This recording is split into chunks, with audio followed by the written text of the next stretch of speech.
Hey everyone, today I'm going to be doing another video talking to you about a Rise Armament trigger. If you haven't already seen it, I did a video a long time ago talking about their RA-140.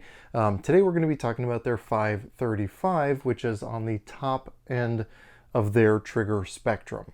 Now I've got quite a bit of time in with this trigger, especially in this 16-inch Midwest Industries rifle. I've put it through a lot of use, both suppressed, unsuppressed, and a lot of different environments and a lot of different weather.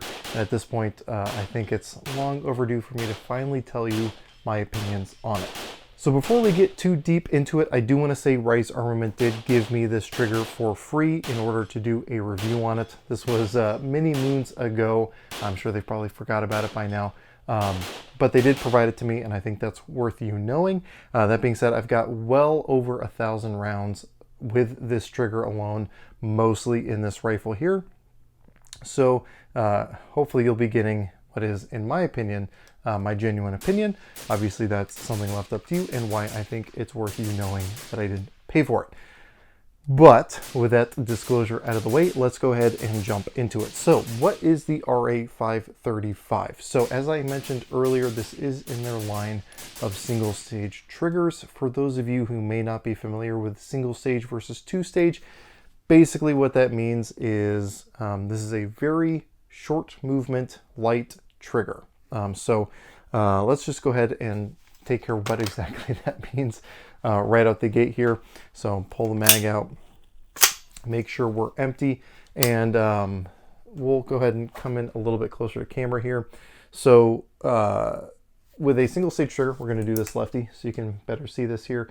When you start applying pressure to the trigger, there's going to be no pre-travel. It's just going to break as soon as you pull that trigger. The reset is going to be very, very short. You might not have even been able to see that there. And then again, when you pull the trigger, there's very little overall travel, maybe a millimeter or two in total.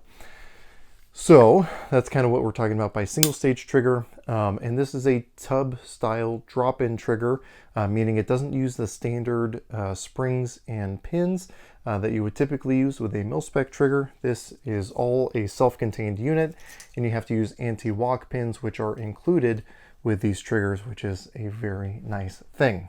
Now, as far as the specs on this trigger, the pull weight on this thing is a very consistent 3.5 pounds. I've used my trigger scale with this thing time and time again. I've even used my gunsmith's trigger scale just to make sure that mine was, I guess, properly calibrated. And very consistently, this thing pulls at 3.5 pounds. So it is a very predictable, very repeatable trigger, which is definitely a good thing. We'll be getting into that later.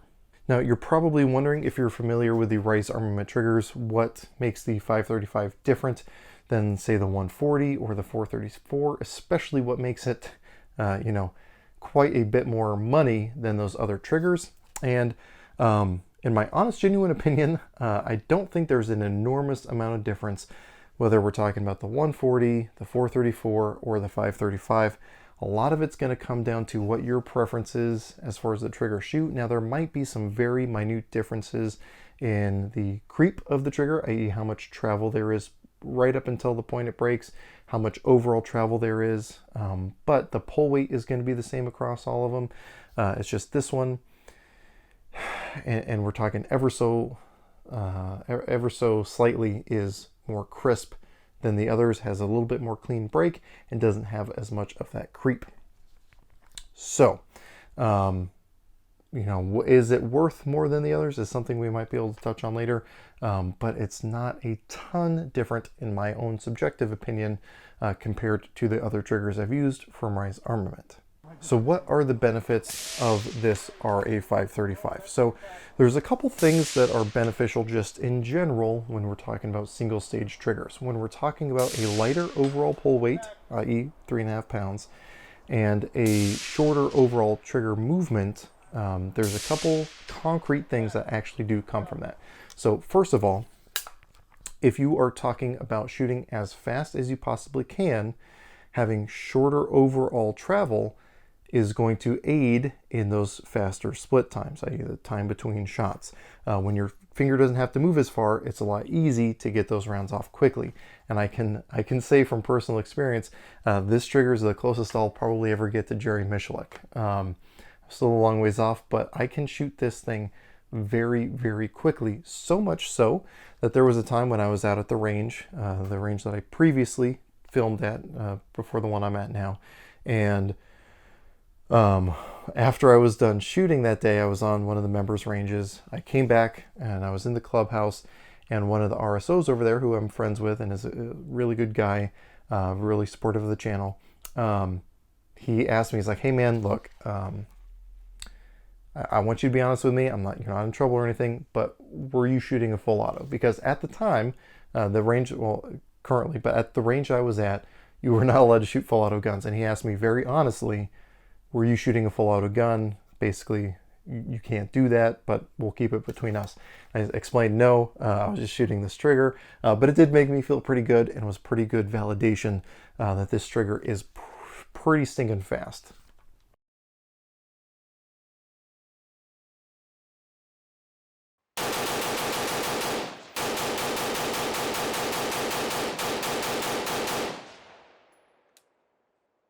So what is the other benefit you get from a single stage trigger? In my experience, you get the potential to have more precise groups downrange.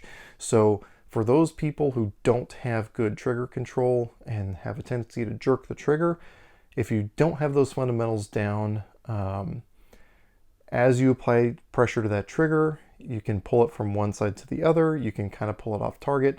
So having less travel and less weight reduces the likelihood of you pulling your gun off your original point of aim. Now, I want to be careful to say that you shouldn't buy a nicer trigger to mask those deficiencies as a shooter of your fundamentals. But when you do have a mastery of those fundamentals, or at least a pretty good grasp of them, like I like to think I do, it really lets you exploit the accuracy of your gun. So I'm not saying that this trigger is responsible for the consistent good groups that I get with this gun, but it definitely doesn't hurt. I mean, with just regular cheap 55 grain ammo, this thing will consistently do 1.5 inches or better. And again, the trigger definitely doesn't hurt with that, and can let me be very confident in my shots as I take them, especially at extended ranges. So with that being said, what are some of the potential drawbacks of a trigger like this? Now, the main drawback is going to be potential reliability issues. So for those of you not familiar with mil-spec versus drop-in triggers, there can be less reliability in your tub style drop-in trigger. I mean, you can even look at the video I recently did on the CMMG Banshee 22 conversion, where I was having light primer strikes with the Rise Armament RA-535 trigger in that lower. Now, I'm not going to say that this trigger wouldn't have those issues, and I can confidently say that the 434 has been 100% reliable in any of the other calibers I've shot.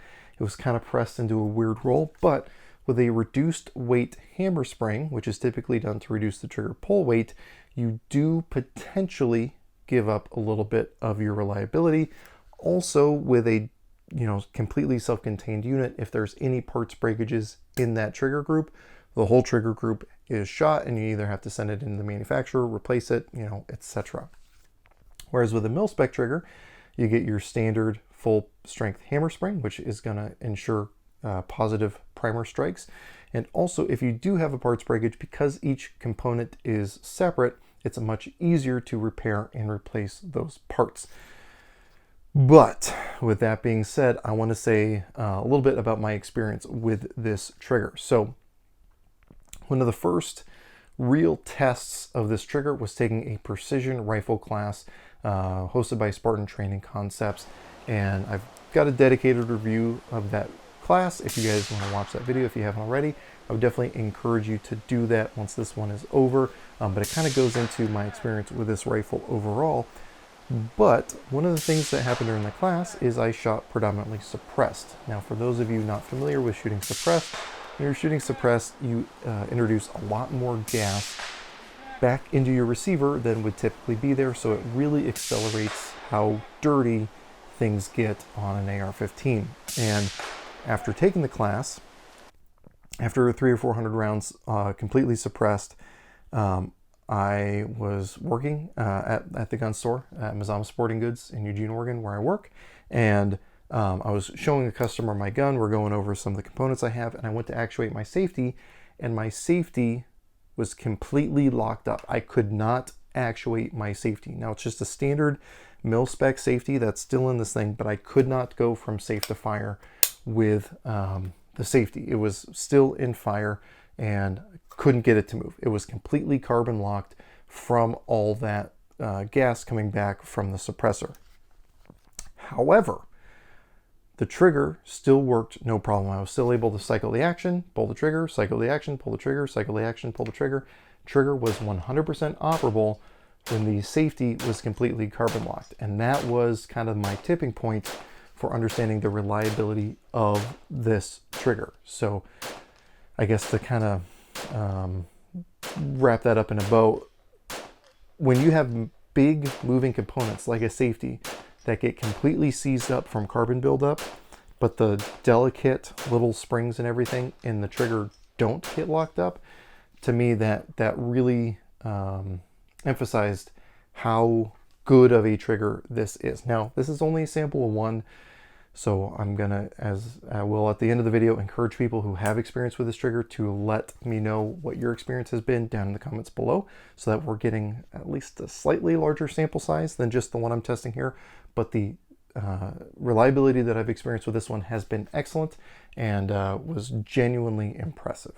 Now, if you saw the video I did with Rise Armament at SHOT Show 2020 earlier this year, before the world lost their minds, you know that Rise Armament was working on a slight redesign of a lot of these triggers. Now, it may be the case that those are out. However, the store that I work at, we have not come across those rolling changes, i.e. the springs that will buffer the bottom of the trigger assembly to the receiver. Because for those of you who don't know, when you install a Rise Armament trigger, there's these two set screws that you really need to tighten down to your receiver so everything has a nice tight fit. If you don't do that, you can run into issues.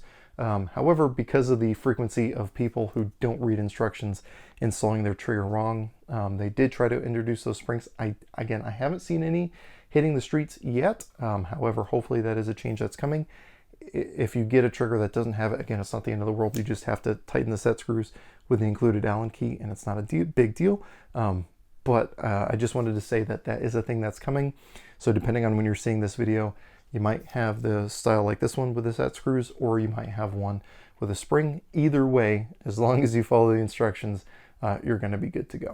So as far as my overall opinions of this trigger, again, I think that this is an excellent single stage trigger option for those of you who want to still get the nice, crisp, repeatable triggers in your competition gun or your precision rifle, but still want to maintain an exceptional level of reliability.